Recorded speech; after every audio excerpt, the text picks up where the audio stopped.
good on you, boys and girls? Thanks for tuning in to the show. If you have not done yet, please go ahead and subscribe down below. Hit that little red button. It helps the show a lot. Do me a favor, share the show, text it out to a friend, and or share it to your social media. That'll even give it more exposure. I'd like to say happy birthday to a dedicated listener, Private Harper. Yeah, his birthday was on Wednesday, the 9th. So happy birthday, Private Harper. If I believe you're 20 years old now, so I predict a lot of success in your life. And you know why I predict it? Because you listen to this show. Why wouldn't you be successful? No, but go out there, learn, earn, work hard, action. You're going to see a lot of good things in your life. So happy birthday to you, my friend. I have a funny story. I like to start a lot of these with a funny story. And it goes back a few years. I had a dog named Veda, and she was a yellow lab. I loved Veda. She was my heart. To this day, on my car keys, I had a Veda on her collar, had a heart with the name Veda on it. And I have that on my car keys still. So I'm still reminded almost daily of Veda. I have her on a picture of her on my dresser, so I see her picture almost every day. I love Veda. She was such a good dog, such a really, really good dog. And Veda used to sleep with me, by the way. So I'd have this big yellow lab sleeping in the bed with me. And sometimes she would snore. And one time in particular, you know, again, obviously keep in mind it's dark in the room, and because sleeping, quite obviously. And so it's dark in the room and I hear Veda snoring and it's keeping me awake. So I kind of nudge her a little bit. I'm like, Veda, wake up. And she, you know, moves for a second and the snoring stops, but then 5 seconds later, dogs go to sleep very, very quickly. I'm very jealous because I'm a terrible sleeper. I'd get an F if you get graded. If you get graded in sleep, I'd get an F. So I can't sleep. She's snoring again. I nudge her again, and after a couple times, I'm like, all right, this is getting annoying. So I lift up her ear and I whisper in her ear, and I'm like, Veda, like, stop snoring or move, or, you know, whatever I said, Veda. And she doesn't move. And so I'm like, what is going on here? So I grab her ear again and I whisper in her ear, real close to her ear, and I'm like, Veda, Veda. And then I kind of realize, wait a minute, I move my hand up and I don't have her ear in my hand, I have her tail. So I think she might have liked the warm wind of my mouth going into the beehole. So it was one of those things where it was obviously quite embarrassing. Thank God no one else was there to see it. But I am telling the world. But it's one of those stories that you think back on and just what else can you do but laugh? Now, it's one of those stories I could keep to myself and not tell anybody, but I think it's a funny story. It's a true story. But I literally thought I was whispering in her ear. Turns out I had the actual wrong end of Veda that I was whispering into. So that was pretty funny. I was thinking a little bit about, I've thought about this quite a bit, and I've said this quite a bit on my podcast on SoundCloud, which now I've obviously moved over to YouTube, and I dig this, I like this. It's much easier. And I was thinking about the movie theaters when this whole COVID thing happened, and I've been predicting, before COVID even, back in 2019, I was predicting that I don't know how much longer movie theaters are gonna be in existence, because now with streaming and the way the technology has advanced, I mean, look, it's kind of an inconvenience to go to the movies. Although me personally, I love movies. I really do. It's one of those things I find great joy in, going to a movie. It's like an event for me, and it's almost like an easy, fun, not only date night but family night. You know, let's go to the movies. Let's see what movie's playing, and of course, it's, you know, overpriced popcorn and candy and all that fun stuff, and I think that's kind of what was driving it out. I'm like, well, look, people nowadays, especially, they want things quick, easy, efficient, and cheaper, of course, too, is a big thing. So I've been seeing this for a while now. I don't know how much longer movie theaters are going to be around, because it just seems like because of the way technology's been moving. And then COVID hit, and now we can't even go to the movies. And I thought, man, this literally could be the end of movies. And think about it for just a second. I was thinking about this the other day. When is the last time you were at a movie and like it's maybe I went in the very very beginning of 2020, maybe possibly. Here we are in September now of 2020, and I can't even think of the last time I've been to one. I don't think anybody can really go to one now. I think select theaters are open right now at very minimum, but I can't even think of the last time I've been to one. Now, so the other thing, what I was thinking of is when I was thinking in 2020 that I don't know how much longer movie theaters are going to be around. It's fast forwarded quite a bit because of COVID. And what I mean now is I think more than ever, we're kind of used to not going to movies. We're used to just watching movies, TV at home. And of course, again, like everything that goes with it, the cheaper snacks, that was the big, I think, turnoff for a lot of people too, was buying the snacks at a movie theater, which is way overpriced. Now you can just sit at the convenience of your home and watch a movie. And a lot of times now, what's kind of been happening is they release the movies to the streaming services right away, and you have an option to possibly go to the movie theater or watch it at home. And I think more people are going to pick the watching at home option instead. I can't even think right now, like let's say a movie was coming out that I would get excited about right now, that I would want to go to a movie and watch because it's been so long. And again, keep in mind, I'm someone who thoroughly enjoys going to the movie theater, but I think it's kind of been so long that I don't even know what would get me to a movie theater at this point. I really don't. I was very disappointed, like in the new Star Wars movies that came out, me being a huge Star Wars geek. There's Darth Vader up there, actually, even. So I don't even know, like let's say they were coming out with a new Star Wars movie. I don't even know necessarily at this point if that would get me excited enough to go to a movie theater to watch it. Like I like The Mandalorian on Disney Plus. That's going to be streaming on the service. So I don't know if there's an actual movie that would get me excited enough to go to the movies to watch it when I know I can just watch it from home, or even just again wait for a little bit. It may not be available right now, but wait a little bit and it will be available on the TV. So I wonder what you guys think about that. Like, do you think movies at this point are, for the most part, are dead? I mean, well, not movies, but going to the movies, movie theaters, I should say. I don't see it. I don't find myself desiring to even go to a movie theater at this point. But again, I have to make it clear. Like, I'm someone who used to get excited about. I would get like adrenaline, like hyper happy, going to a movie, seeing movies.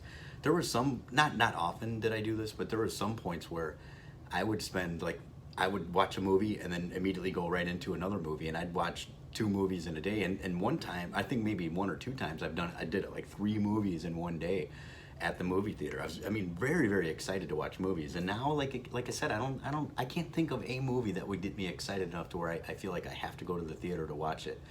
Not even that we can at this point, but when they open back up, has it ruined and destroyed the movie theater business? I'd like some comments on that, what you guys think.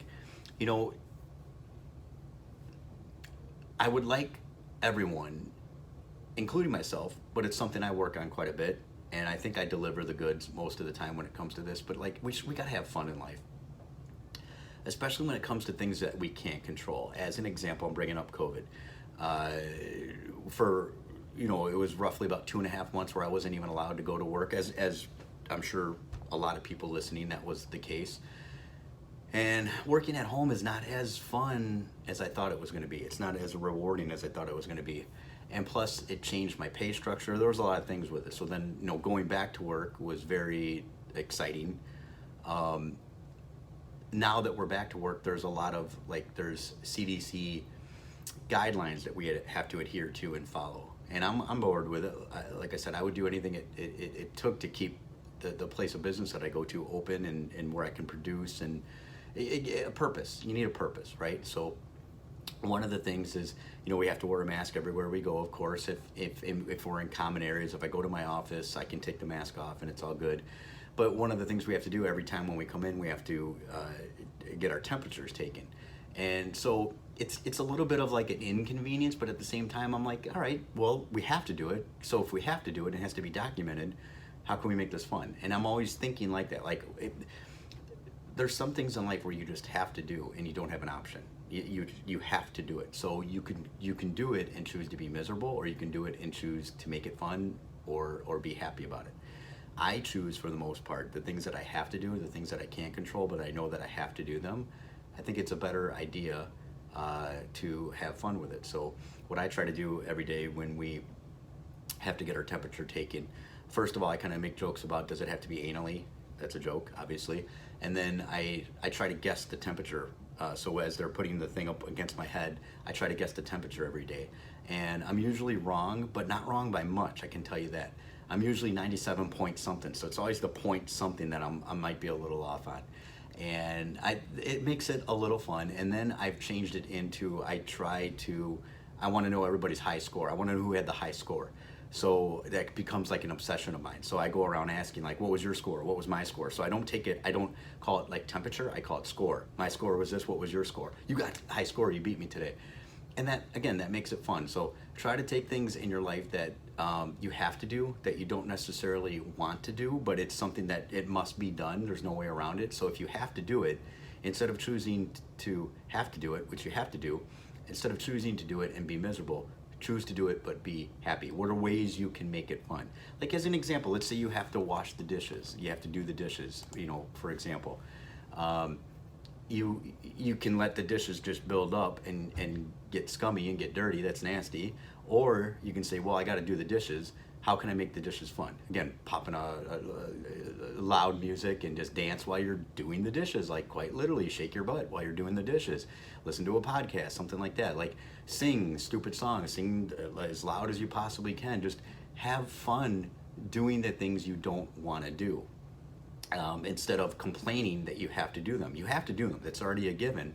So don't complain about it. How do you make it fun? I found that many things in my life, when I have to do things, like, as an example, I have to go to work every day. I could go to work every day and be miserable.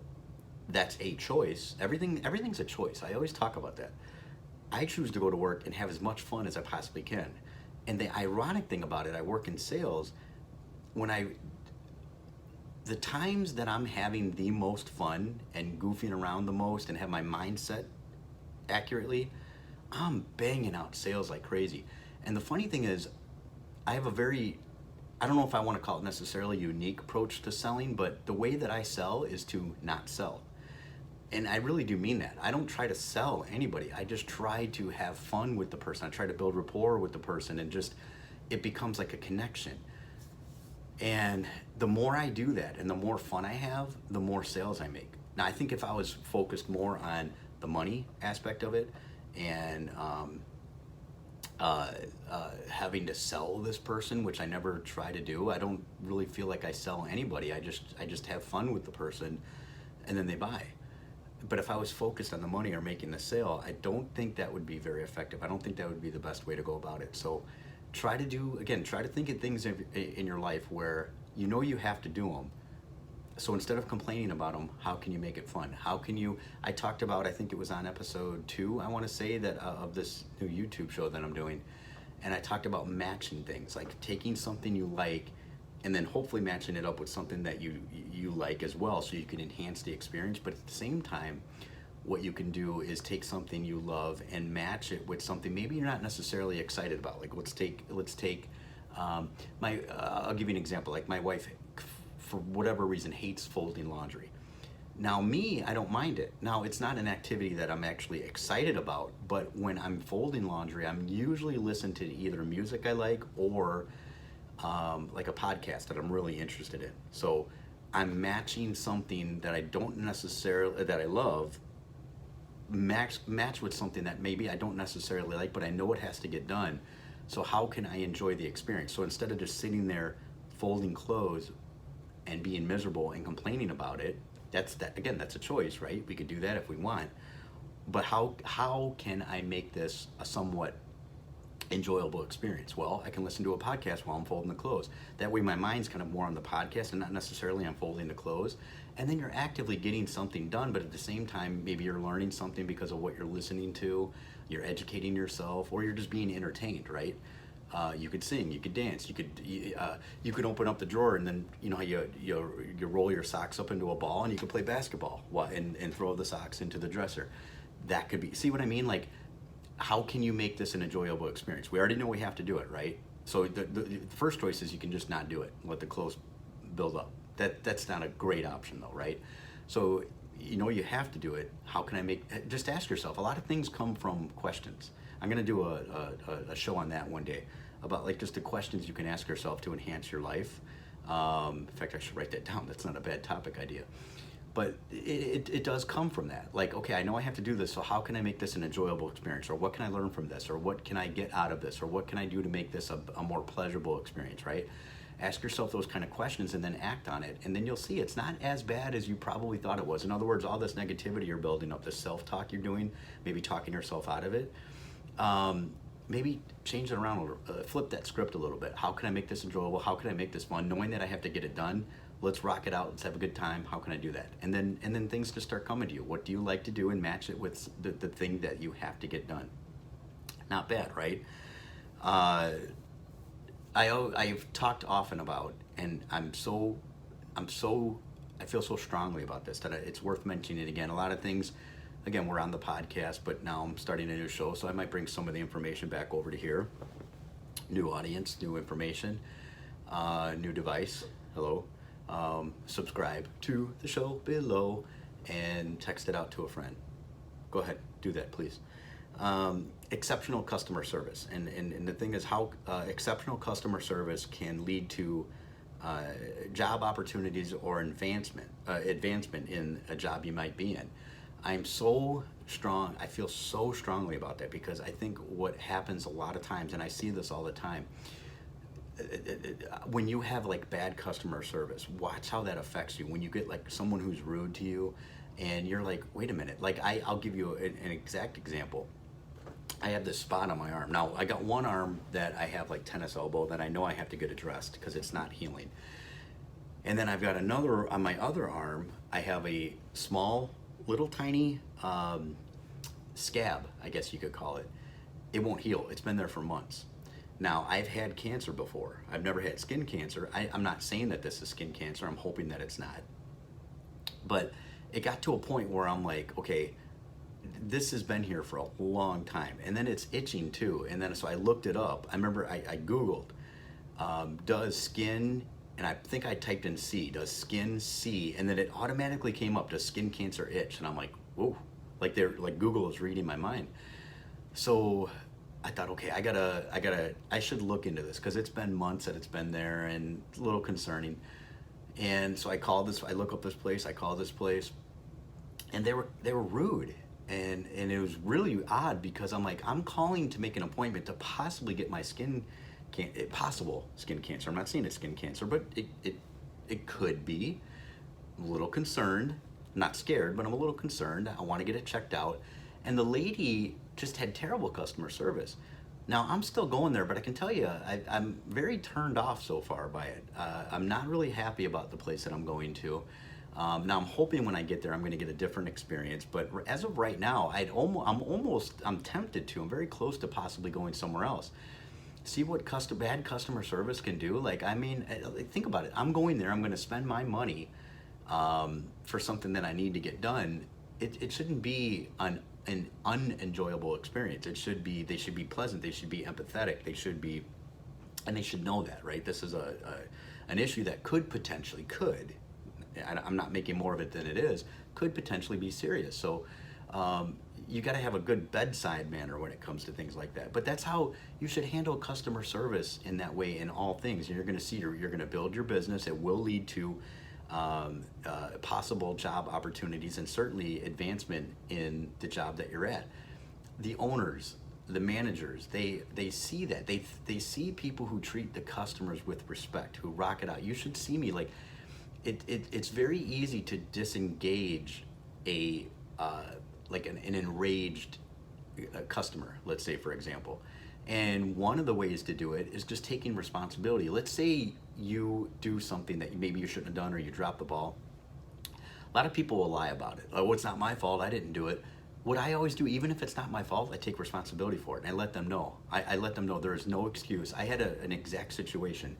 I can't get too detailed because I never talk about what I do for a living. In fact, this is what I do for a living. I do a success show on YouTube. But besides that, there's something else. An exact scenario. Because of the whole COVID thing, we were forced to shut down for about 2.5 months.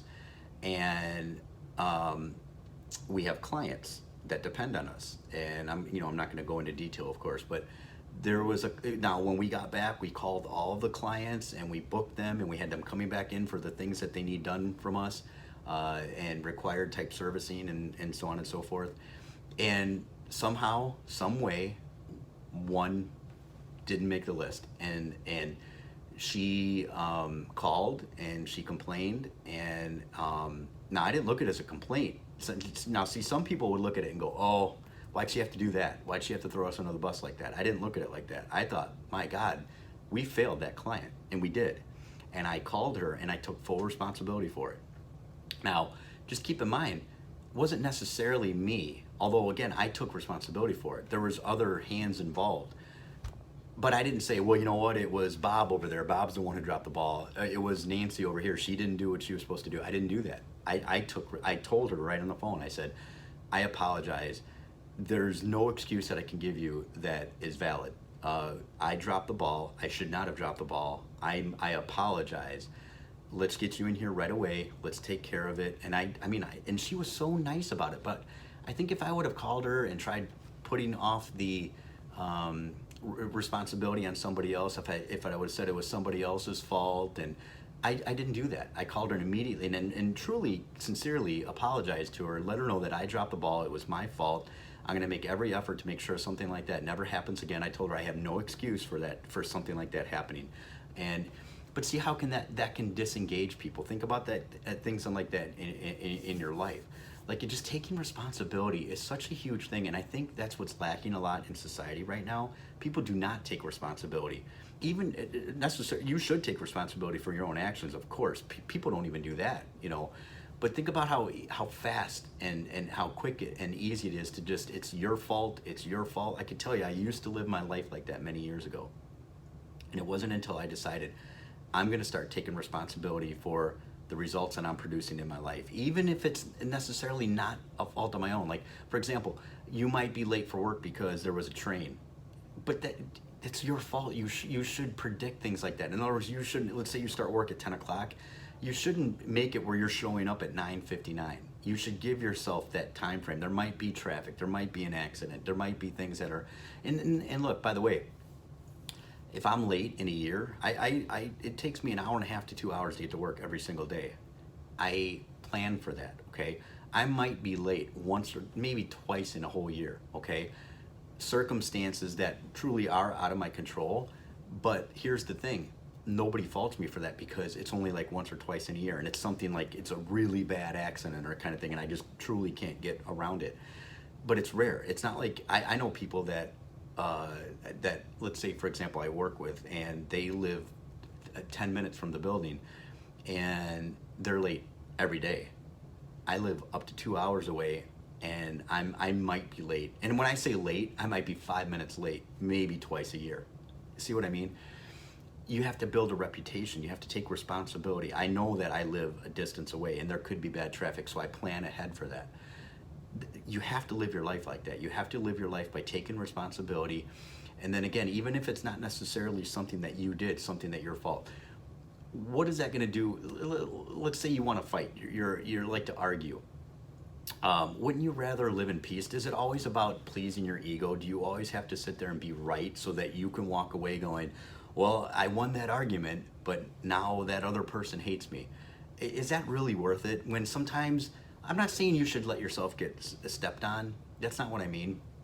But I mean, sometimes though, is it really worth the argument when sometimes you can just take the responsibility and say, listen, I understand maybe we're not on the same page. I'll take responsibility for this one. What can we do to just get this fixed? In other words, let's not focus on the problem. Let's focus on the solution. Let's mend this fence and let's move on. Let's shake hands and be cool with each other and let's move on.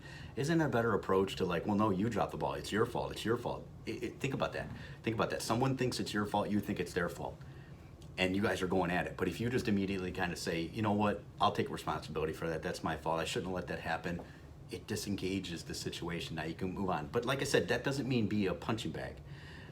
There's an extent to that. But isn't that more peaceful? I mean, think about what I just said. And you may have been thinking about a situation you possibly are in or may have been in. And didn't that kind of relieve the situation when I was saying it like that? You know what? I take responsibility for that. That wasn't my intent to get you angry. I apologize for that. This is where I really meant to do, but I can see maybe how that could have upset you. So let's fix it. Let's move on, and let's have a good day. It's a much better approach to life, don't you think? Instead of trying to satisfy and feed your ego, what does that do? You feed your ego. You're right. Great. Good for you. Now everybody hates you. Sometimes you got to give and take a little bit.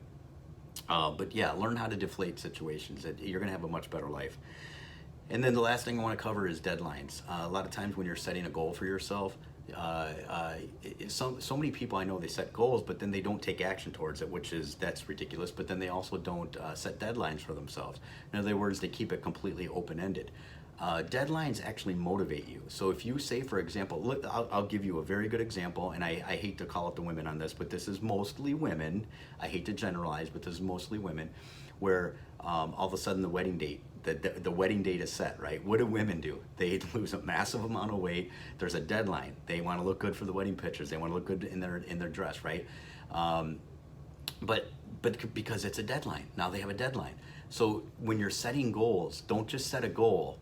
Great, set a goal, take action towards it, great, but give yourself a deadline as well. It gives you things to work towards. Sometimes you could fragment those deadlines as well. So let's say your ultimate goal, weight loss is always the one it's easiest to set into like a description of goal setting. So let's say, for example, you have a goal and you want to lose 40 pounds.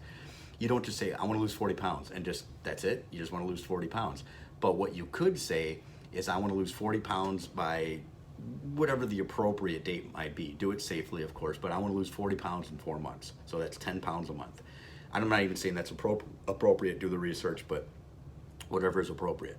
But then you could say, okay, so if I got to lose 10 pounds a month, that means in month one, and whatever whatever your weight is, you're 250 pounds. So by month one, you want to be 240 pounds, and by month two, you want to be 230 pounds, and by month three, you're going to be, just take 10 pounds off each month. So you can have your big goal, but then fragment it down into deadlines, and then work towards those goals.